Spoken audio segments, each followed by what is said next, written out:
Welcome. This is episode 4 of the Work in Progress podcast. I'm your host, Peter Wang. I'm joined by Allison Krausman, a product design leader and a friend. We had the good fortune of collaborating for 3+ years at BuzzFeed. Allison shared her 13-year journey from college application rejections to navigating the wild, wild west of BuzzFeed. We dived into how she honed her craft as a designer, to becoming an effective coach, the power of a writing culture, how to build trust with questions, how to reframe failures, and why mentorship is a must. Please enjoy the episode. Allison, welcome. Thank you, Peter. Thank you for having me. I'm Allison Krausman, mom, designer, manager, passionate about all of those things. Yes. Have you always grown up in Connecticut or did you move there? No, I'm a Connecticut transplant. So I'm originally from Long Island, New York. Hmm. Spent a few years in New York City, and then my husband and I moved up here to Fairfield County, Connecticut. Oh, nice. And you actually went to Carnegie Mellon University, where I went I to did. Yes. as well. Yes, I remember Yes, that. we have that in common. Did you study design there? I did not. So I got rejected from the Carnegie Mellon Design School 2 times. 2 times. How does that work? Good question. I applied to the design school as my first choice and the art Oh, school as my second choice. I got rejected from that design school and I waitlisted at the art school. And I ultimately got in. And even though it wasn't the degree I wanted, I went because it was my dream school and I was told that I would try to do an internal transfer. So I get to the school. It's a big intimidating place, right? Everyone there is super smart. yeah. I made friends with the design department. I was able to take one design course that I guess was for non-majors. And so I applied as an internal transfer, and for sure that would be easier than applying as from externally. But I didn't get in. So then I left and I transferred to SUNY Buffalo, got my degree from there, and ended up graduating early. And the best part of the story is that I ended up working with, over the years, a ton of CMU grads. And so I ended up in the same place. When I graduated, it was a few years after 2008. My only options appeared to be internships. I was living at home on Long Island, so I was able to take a really short train into New York City. I didn't have to pay rent, but I could still work in New York City. That was very cool. I got a job with my physical paper portfolio where everything was printed out. You'd come in with a printed resume. I don't know, do people still do this? I And, remember those days. Yeah. right? Nice stock paper. I remember buying Oh, very special yes. paper for that. Laser printed, right? So it Yes. looks crisp. Yes. Very nice paper. I got a job at a small digital agency called Plenty. I was an intern, barely making any money, but I was so excited to be there. I was going to be working on real websites for real clients, big names. It was a really small shop, and I got to be closely mentored by the art director there and the creative director, and we became a family. And I came in early and I stayed late and I gave so much of myself. I went above and beyond, and I absolutely loved it. I learned everything that I learned Photoshop. We used to design websites in Yeah. Photoshop. I learned Yep. Photoshop on the job. I didn't really have any experience designing websites, but somehow I became good at it. I was an intern. I made $13 an hour, and it was like so much money to me. And then I was an intern for an entire year, and they offered me a full-time job. And I can pretty confidently say it was one of the best days of my life. I remember that day just being, it was so special. It felt so good. I was getting a real salary. when I look on it now. Yeah. It seems Yeah. ridiculous. But yeah, I was full-time there for almost 3 years after that. And it was awesome. It was really awesome. There was like 8 of us, and we had a great time, and we were like it was a family, Right. and it was very cool. So it was not a huge agency. No, and I think that was one of the reasons why it was so special and it was hugely impactful on those early years of my career was because I got this hands-on experience from somebody who was 10 years more senior than me. We would sit Mm. at our computers next to each. I would come over at his desk, and he would show me what he was working on. He would give me feedback. He would help me work through something. And so being able to sit with someone like that when I was fresh out of school and have them coach you and teach you and get to observe them, that's huge. And I feel like it would have been different if I was in a bigger place. Yeah, it's actually a good contrast because BuzzFeed is a much bigger place. When you joined, that was what, 2012 maybe, around 2014. 2014. Those are heydays of digital media. Lots of VC dollars pouring into the space. So you joined BuzzFeed, 8 long years with BuzzFeed. How would you describe that journey? Yeah. I was at BuzzFeed for almost 9 years. Right. That journey, man. Do we have enough time for that? So I was a big BuzzFeed fan. Like, it was the heyday, right? BuzzFeed was huge. Yeah. The quizzes, the posts that people really felt like they could relate to. It was so cool. It was such a cool time to be there. All the designers had different titles when I joined. My title was officially Mhm. web designer. And then some people were product Mhm. designers. Like, none of the titles were streamlined in any way.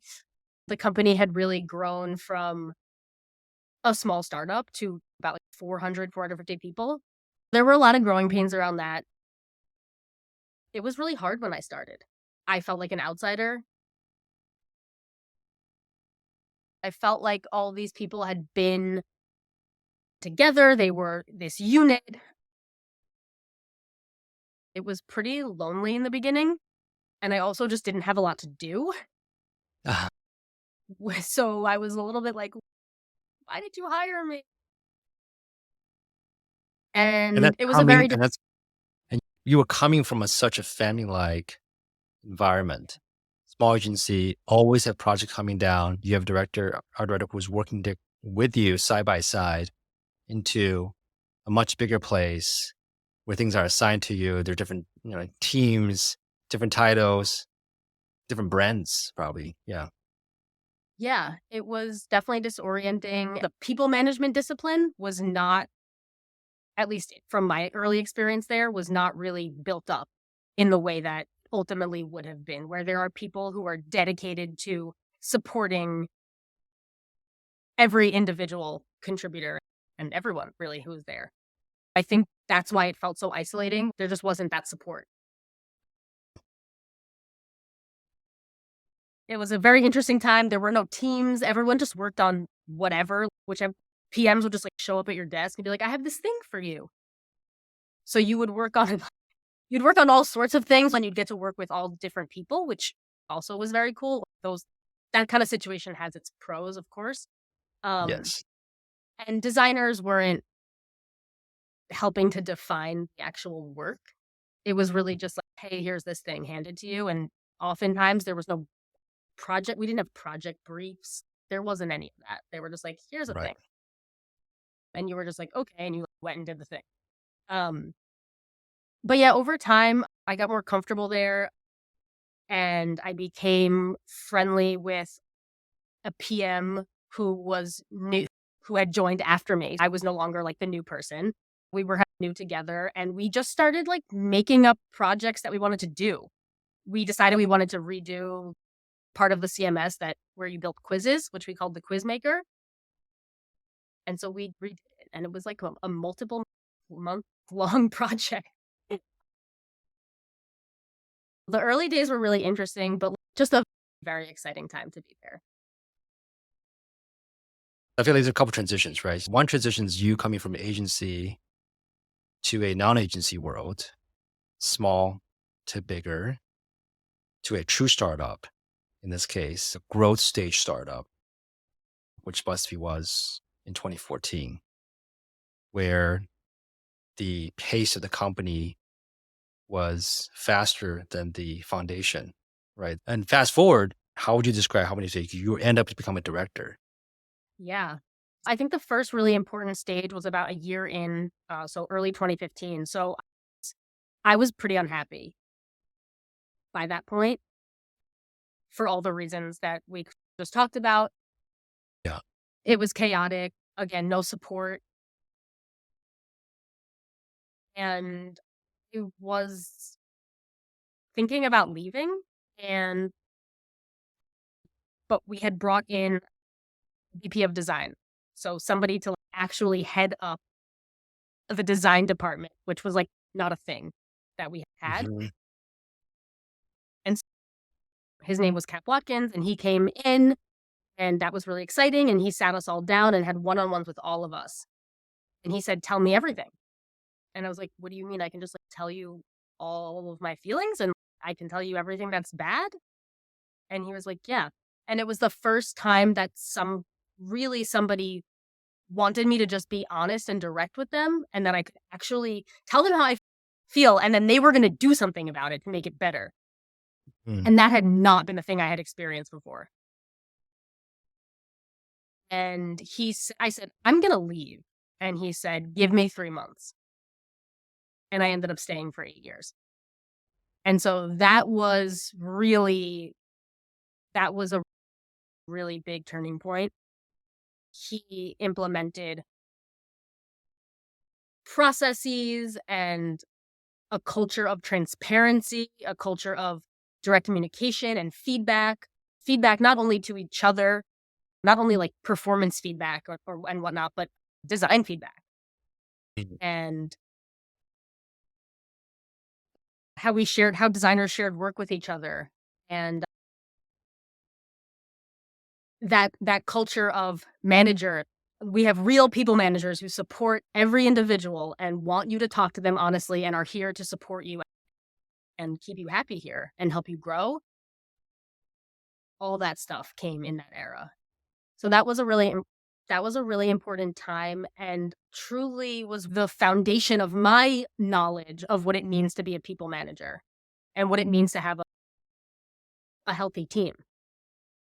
Yeah, that's such a very important point. A lot of people haven't been in a place where the culture is healthy, where how you communicate is healthy, and so on. So you had that. At which point did you start that transition, that path, getting on the path to becoming a manager? Yes. A few years after that, maybe 2017, 2018, we were all broken up into cross-functional teams that each had a different mission. That's not how it was in the beginning, but that's how it ultimately was.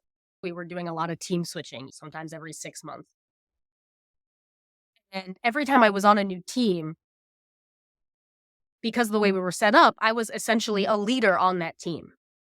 You had a design lead, Yeah. an engineering lead, a product lead, and you were together a cohort of folks responsible for leading that team. And so over time, it started to be clear that I was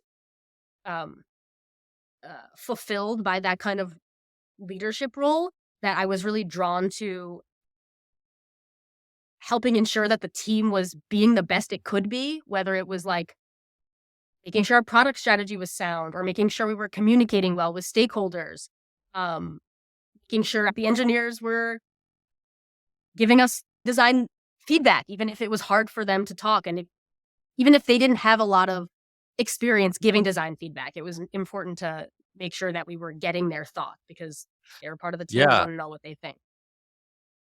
Actually, let's touch on that Uh, real quick. Giving yeah. design feedback, like the art of it. How is that natural? Is it an easy thing for people to do? Is it a learned skill? Do you learn that at school to give each other notes? Yeah, so if you go to a fine arts program or a design program, you typically are learning the practice of critique, and you are being put in these scenarios where you're in a group setting and you have to, in front of everyone and maybe on the fly, come up with an opinion on somebody's piece, and you have to say it out loud. Mhm. And so I did that in school. I didn't.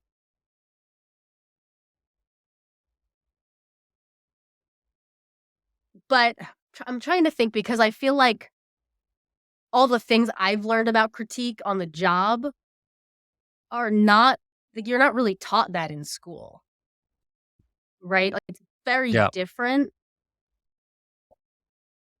And the stakes are higher, Yeah. It's not just right? an opinion about a peer to peer, and it's different. Yeah. There are so many things that we're learning on the job. And most of them, I would say organically, meaning no one is sitting you down doing onboarding to say, here are the key skills you need to be for your particular role. As a designer, one of your jobs beyond design is to be able to give good design feedback. And over the years, I find there are some people who are much better at giving design feedback than others. The ones that who are good isn't particularly the best designers, but actually the ones that understand the context of where the design fit in the user's flow, in the business case behind it, and so on. Because when you design a product, there's no right answer, right? Most of the time, there's not like a true right answer, but you're optimizing for something. So I used to find that a very interesting skill that like how do people acquire. Yeah. It's hard for a lot of people. There's a lot of layers to giving design feedback. While I was at BuzzFeed, I actually wrote a doc about giving design feedback. Originally, I wrote it for a designer who was having trouble soliciting design feedback from their engineers on their team. I think a lot of designers have run into scenarios where they find themselves asking for feedback from non-designers, and they're either getting no feedback, poor feedback, like it's just not valuable, or irrelevant feedback. And so all of those scenarios are not good. If we want to cultivate an environment where all disciplines are contributing to the thing we're building, it's important to have healthy and productive conversations about the thing we're building. One of the things I think is the communication aspect about how do you give someone criticism. For a lot of people, especially people earlier in their career, that's really scary. People tend to I only want to say nice things, right? Especially if you're giving the feedback to someone more senior than you or someone who's been there longer. That can be really intimidating. Giving critical feedback is something that is a muscle you have to build. If it's something that feels really uncomfortable for you, the more you do it, the less scary it feels and the stronger that muscle gets. If you're giving critical feedback, criticism, but you're giving it in a kind and empathetic way, you're not sugarcoating it, but you're giving it in a way that someone's going to receive it well.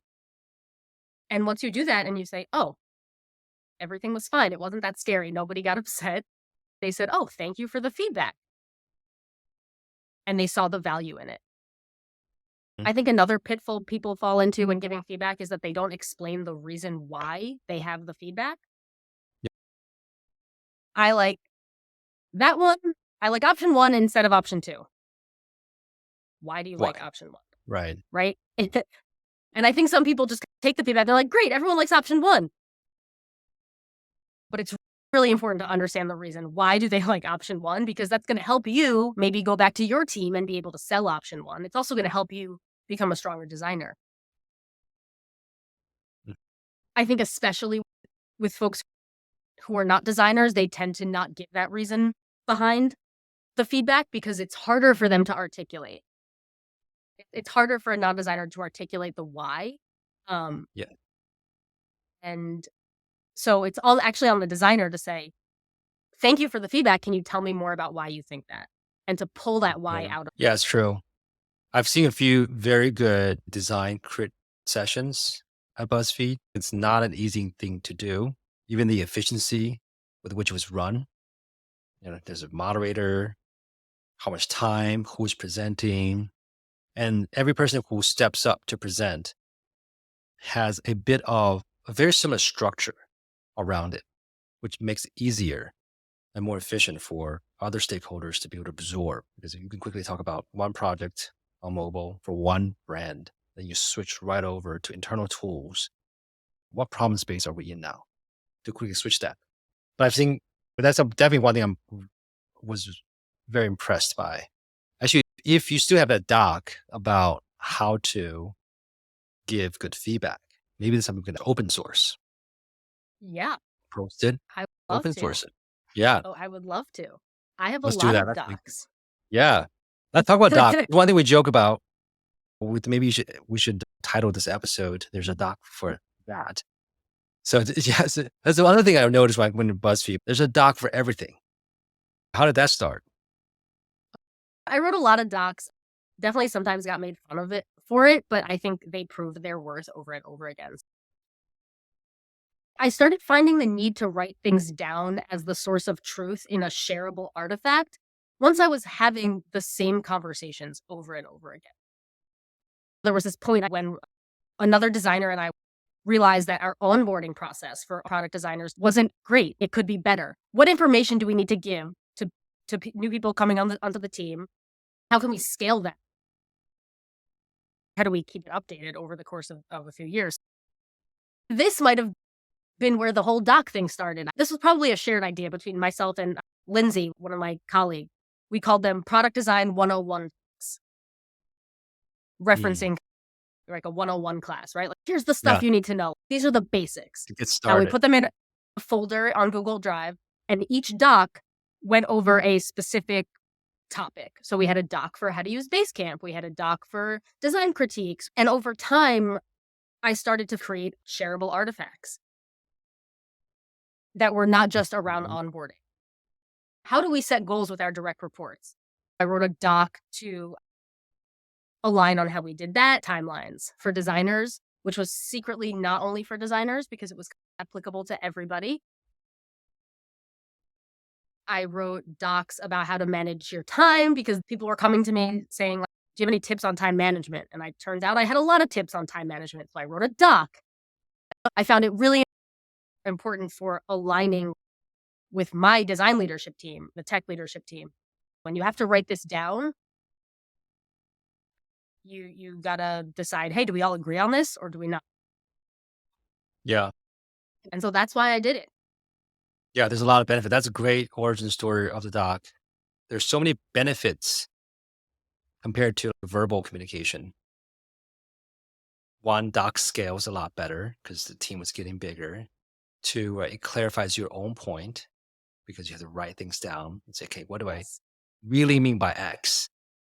Three, it's alignment, which is a big deal. And anyone who's being a big company knows alignment is one of the hardest thing. And yeah, right. I think one of the most interesting examples I have of this is we had these, part of the ladder in the product design discipline at BuzzFeed was about transparency and being transparent with your work. And so there's language in the ladder that basically says for each level, this is how to be transparent. And for folks who had been there for a long time, we understood the culture. We understood that's transparency means this and this, but it wasn't written as explicitly over the course of the years as the team evolved and changed and people left and people joined. We found ourselves split where there was a few folks who had been there for a really long time doing it a certain way, understanding it to mean one thing, and then the new folks doing it a different way and not really understanding it in the same way. People were frustrated that people were doing it in the same way. And we realized the expectations are not clear. We're pointing to this thing in the ladder saying it says it here, but it's actually not as clear as it could be. So the design leadership team set out on this thing we had been wanting to do for so long, which was to clarify the expectations around what does it mean to be transparent. And so, of course, that meant we wrote docs. And it was a lot harder than I thought it would be. There was a lot of a challenge in reaching alignment between just design leadership. it was that moment of like, we're writing this down. We have to agree on this. And it feels a lot bigger to have to write it down as the rule than just saying it off the cuff. It was actually a wonderful process. Our design leadership team was just the best. We all came at it from different angles. We ended up coming up with very actionable, practical, clear criteria for what did it mean to be transparent as a product designer. How do we hold people accountable for this? One of the things that made the team so special and allowed designers to grow in the way they did, because transparency meant you were seeing more, you were seeing all the designers' work. You were getting a chance to give more feedback. You were getting a chance to get more feedback. It helped us become better designers, not only do better work, but become better designers. It was very important to us. This was a very key part of our roles. Anyone who was a product designer at BuzzFeed, this was a very important part of the job. And that's why we took it so seriously. Some people can say transparency is one way, right? The truth is transparency is two ways. By sharing something, you get the feedback. And if everyone's sharing, that's how we can grow together. And that becomes the multiplier effect. Something you said on before I want to touch on, you were asking about how people learn how to give good critique. It's not something someone necessarily sits down and teaches you, but I think a lot of the way people learn is by observing others. A lot of what I learned about giving critique, I learned by watching my mentors do it. And the more you observe that, the more you internalize that. Mm-hmm. Yeah, So it's true. I think that's huge. Yeah. How we speak, how we communicate, how you ask questions, even the tone, little things like that. Yeah. That's interesting. In 2020, we all went remote. How has that affected observation?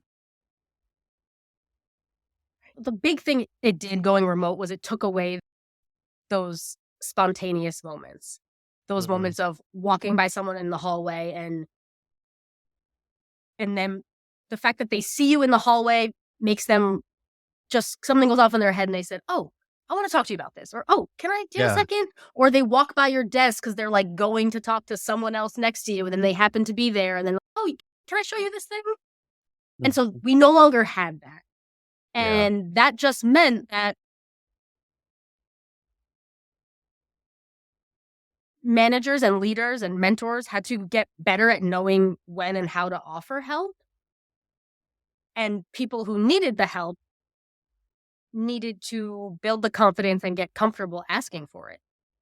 Hey, do you have some time to pair with me today? Especially for someone who's new to the company or new in their career and is still building their confidence as a designer or as in any discipline, it's hard to ask for help for some people. The other thing is Slack becomes a lot more important because more conversations are happening in Slack. Can't pay attention to everything. It's also wildly distracting. In some ways, it's good because most of the design feedback, for instance, is actually happening. It's either happening in Crit, on Basecamp, or in Slack, at least at BuzzFeed. And so you actually now might be privy to even more feedback than you were before because there's less happening in that one-on-one pairing session situation. So more of it is probably happening on the computer. And so you actually have access to more of it. But you got to pay attention to it. You got to read it. And it takes a lot of brain power to sit and read through someone's feedback. And the other thing is when you're in a synchronous critique situation, we all know how hard it can be to pay attention in a long meeting or in any meeting, really, right? You got Slack, you got other windows, you got your phone, you got your dog. Maybe you have kids. And so actually literally just listening to the people who are talking is a lot harder than it was when we were all sitting in a conference room because you can't hide behind your phone in a conference room. You can't hide behind your computer. So I think those are the things that make it different, that remote world. So the positive side is everything's recorded. It just requires you to take extra effort to read through it, watch the video, and so on. And then the negative side are a few. One's hard to pay attention. I think the raising hand part, how do you know as a manager who needs help? And as a new person, how do you develop the confidence to ask for help? I think that piece, maybe we can zoom in there. because I built up the confidence and I know how to do that. But me 13 years ago would not have been that person. There's a lot the manager can do. And then there are things that the individual person can do. There's that saying, there's no stupid questions. The people who ask all the questions in their head are the people who are going to get more information. Because you're never going to know if you don't ask, right? Even if you feel like you need to give a disclaimer of, I know this is a stupid question, but you don't even have to do that. You can just ask the question. You can just say, I have a question. Eventually, I would encourage you to drop that because I want you to have the confidence to just ask the question and not put yourself down because you don't deserve to be put down. But if that makes you feel better, I think it's an okay place to start. It's important to remember that chances are if you have a question, someone has either asked it before or maybe they also have the question. I can't tell you the amount of times I've been in a room and it's very obvious that this question needs to be asked. No one's asking it, so I asked the question. And you can tell everyone's thank goodness she asked that question because we all had this question. It's a muscle that needs to be built. It's a skill that needs to be built and just practice, right? Start small. If it feels too scary to ask the question in front of, that's okay. Ask it on Slack. Ask it in a one-on-one later on, but ask it. Eventually figure out a way to work yourself up to asking it in front of everyone so that other people can benefit from the answer to that question. One thing you said was important. The person who leading teams, setting the tone. You and I know all kinds of managers are out there, and every team feels different. How does a manager sets the environment in a way so that a new person comes in, feels welcomed, different than what you felt when you first joined BuzzFeed? Yeah. It's a great question. As managers, there's a lot we can do. One really easy thing is to get the questions out of them by asking, what questions do you have? Not, do you have any questions? Because the answer to that is a yes or no. And it's a lot easier for someone to say, no, I don't have any questions, than it is if you pose them with an open-ended question and you say, what questions do you have? They might even think about a question they didn't even know they had just because you phrased it in that way where it's like an open space. I want to hear your questions. There's no silly questions. There's no dumb questions. You can literally ask me anything. Just repeating these things over and over is going to, over time, make someone trust and believe that you actually mean that. Also, lead by example. So if you're in a setting, whether it's Slack or in some kind of in-person meeting, ask a question in front of them and show them what it's like to ask a question in a group of people that maybe it's a hard question. I think that just repeating all the things a person starting out would want to hear, right? I'm here to support you. My calendar is open to you. You don't even have to ask me. You can just drop a meeting on my calendar, or I'm here whenever you need me. Don't be afraid to Slack me. You can always Slack me. You're not bothering me. Mm-hmm. Someone might not act on them right away because they still might not have that confidence, but just hearing them from a manager, from a leader is probably going to make them feel a little more comfortable. Another thing I used to do along the lines of approachability was I used to hold open office hours for the design team. Yeah. I might have just been a senior person on the team, but definitely when I was a manager, I would hold open office hours. I would make it convenient for me. I would have 2 slots a week, and it was a self-service thing, and it was easy for them to sign up. And people used to come to my office hours, and it was amazing. So I was getting these touch points with all these designers on the team who I wasn't managing. I'm a huge fan of open office hours. I remember I would do it on Fridays. It's true. It's more about relationships, and relationships takes time. A relationship isn't just about the project you're working on, right? That particular thing. It's more about who are you? What are you about? What are you like? You need both formal sessions to talk about something you're working on, but also very informal sessions. You probably need more informal sessions than formal sessions for a healthy working relationship. Yeah. I think especially early on in a relationship, that's learning about the other and connecting on things, even if it's like we both like pizza, helps you build trust, helps you build empathy for the other person. It's going to be a lot easier to work through conflict. And chances are, if you're working closely with someone, you will end up in some kind of conflict, whether it's big or small. It's Hopefully inevitable. small. It's inevitable. But if you've got that basis of trust and you genuinely you know who this person is as a human being, you've got a leg up. Yeah. You remind me of somebody else when a new person joined the team. I don't know if you knew this. I would set a one-on-one with them. Doesn't matter who they are. Anyone. I did not know that. Any new person comes in.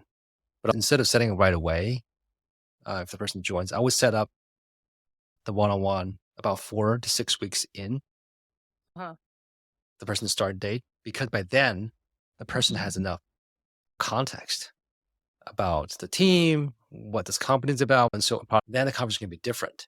Versus if I start right away, the person's too blank of a slate to have informed conversation. I love that. I didn't know you did that. And that's awesome that you did that. I love that though, because you're so right. Starting a new job, it's so disorienting. You have no idea what's going on. Everyone's saying these terms. You don't know what they mean. And I love that. I think that was really smart. Did you find? I think one thing that separates good leaders versus not as good, I would say, is that decisions have consequences. A good leader can articulate the consequence for different people. Who's going to be affected? How are they going to be affected? What's a tangible impact for them? What's a emotional impact for them? If they can actually articulate, that's really powerful, because then you have a lot more confidence that the difficult decision you're making, but you can anticipate and prepare for. Yeah. You can only do that once you know the people, what they're like, right? Yeah. I'm thinking back to the times that you pulled me in to ask for my opinion on something you were working on, and it made me feel very valued and very special. And it definitely made you feel even more approachable, because you were genuinely asking me what I thought, and you were giving me an open invitation to just speak my mind. And I'm sure you recall, I was very comfortable, just being totally honest with you, because you wanted to be totally honest with me. And it just felt really cool. Yeah, that's transparency. I do want to talk to you about the path to manager.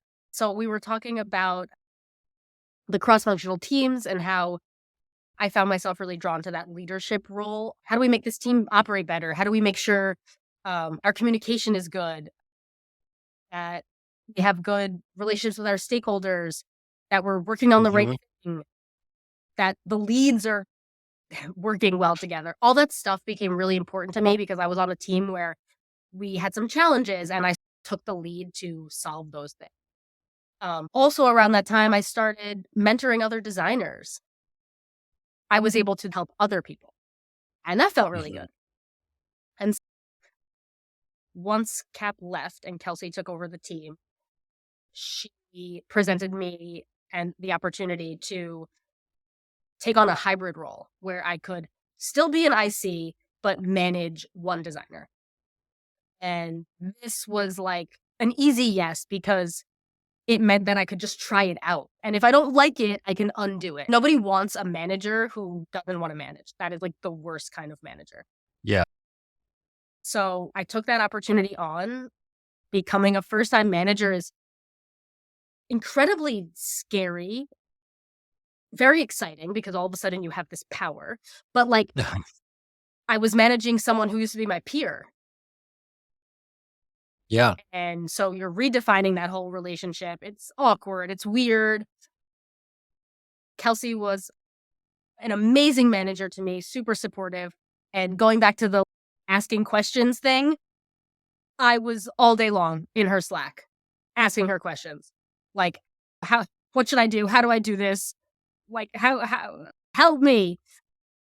She was always there for me. And she was super supportive, and also over time started flipping the question around to me and said, "What do you think you should do?" She wanted my brain to start to go through the motions of, okay, like, Yeah.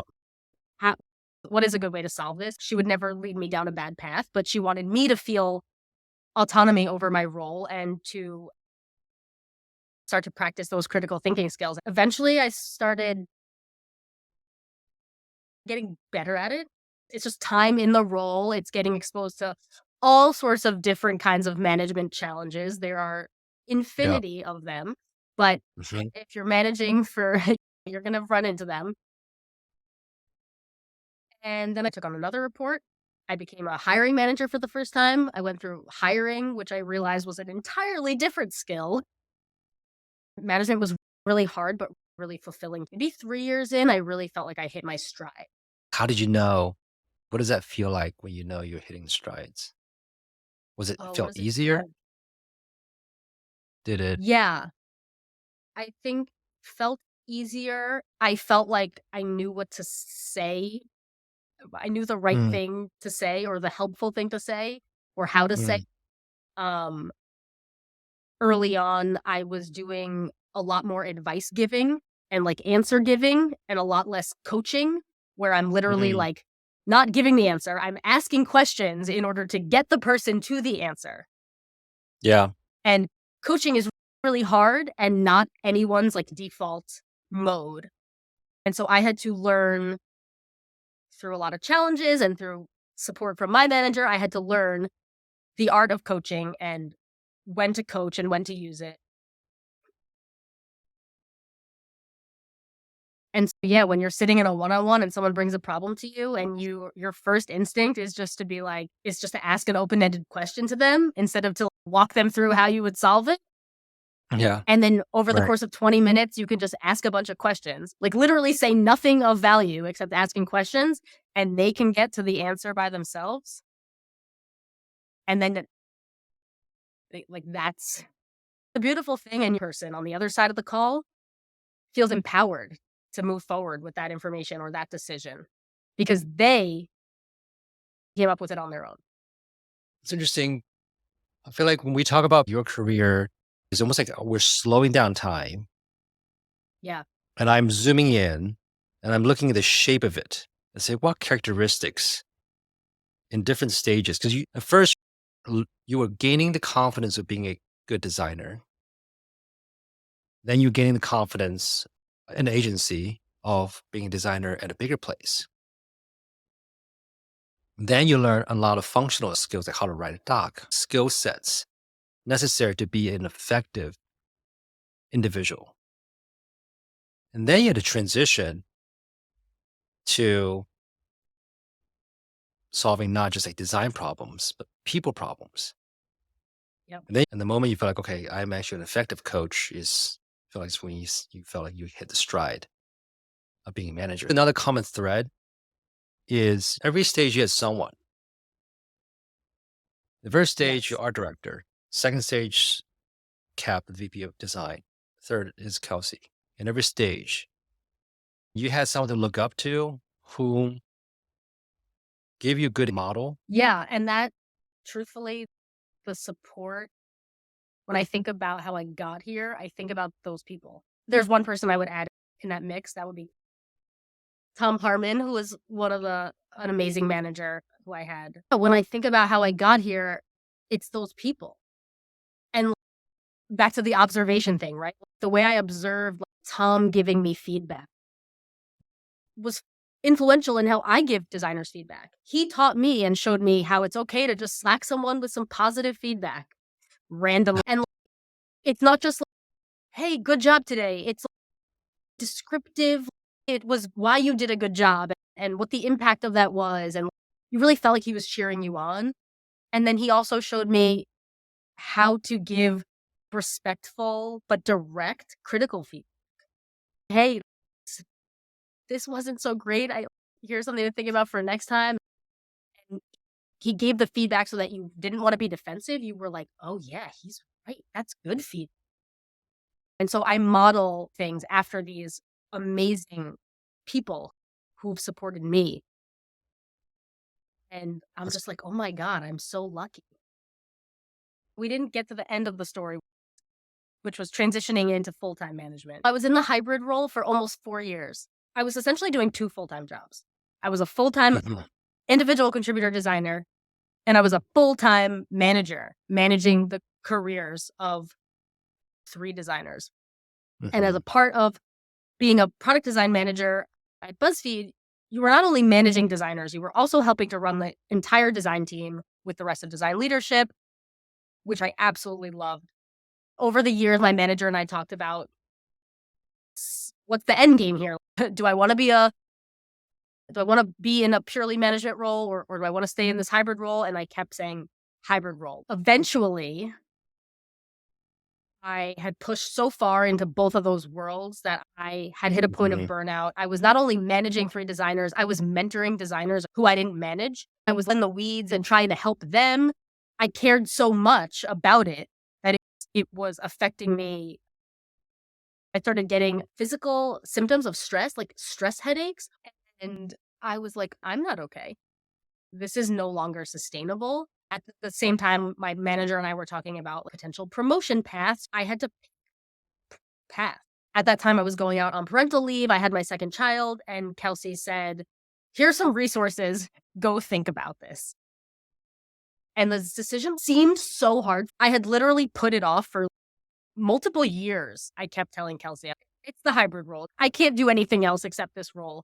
I also knew she secretly wanted me as a full-time manager, but she never pushed me. She was very supportive in me coming to this decision on my own. I went out on leave and I was home with the baby. I knew I had to come back with a decision.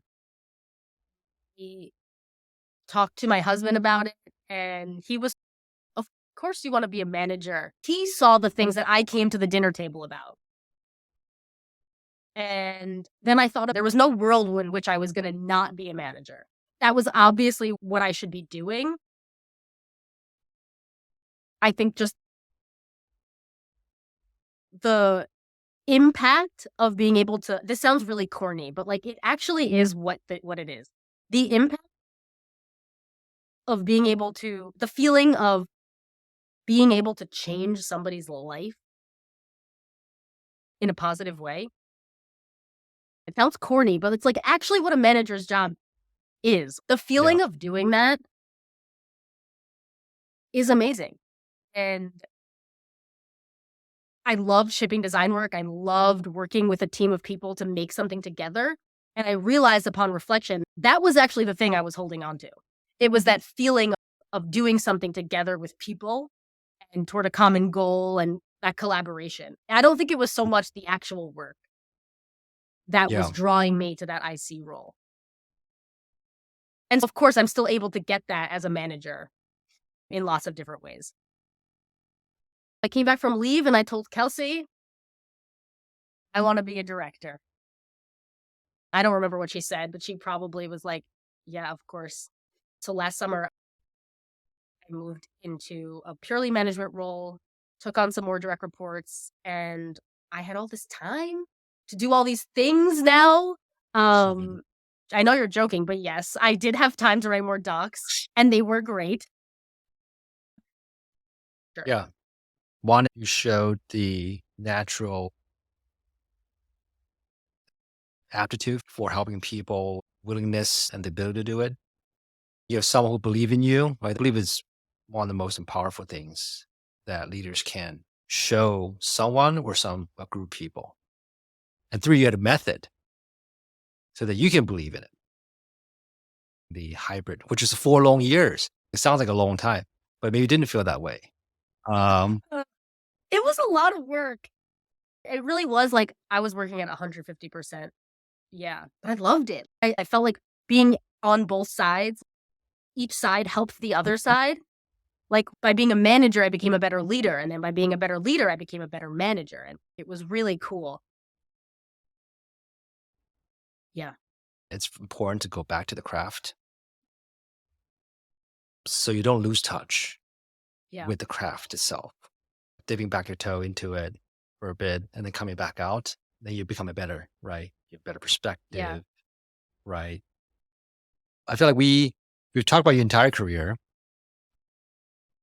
every stage of it, and it's been, I think, very inspiring.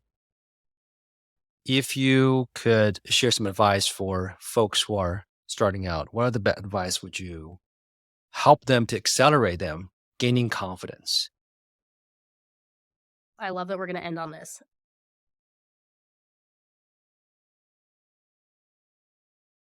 Hopefully, you'll be in an environment where this statement can be true. When something goes wrong, when you don't do it the way you wanted to or the way someone else wanted you to do it, and it feels like a failure, I want you to take the word failure out of your head, and I want you to reframe this as, there's no failing here. You're learning. All of these moments are learning moments, and learning moments are growth moments. And so the more learning moments you have, the more you're growing, and they build on each other. I've heard people say, I don't want to fail, or I don't want to be a failure. And I literally told people, there is no failing here. Like, me as a manager, I'm not even thinking about that word. I'm thinking about this as a growth opportunity. It's not just like verbiage I'm using. I really mean that. If something doesn't go the right way, let's talk about what didn't go. I'm going to give you feedback. I'm going to say, hey, here's how to do this better next time. I'm going to ask you how you feel about it. Let's have a conversation about it, and let's look at it as a learning opportunity. On the topic of mentorship, finding a good mentor is so important. Really can shape the trajectory of your career. And if you're in a situation where you feel like you don't have a good mentor, you don't have a good manager,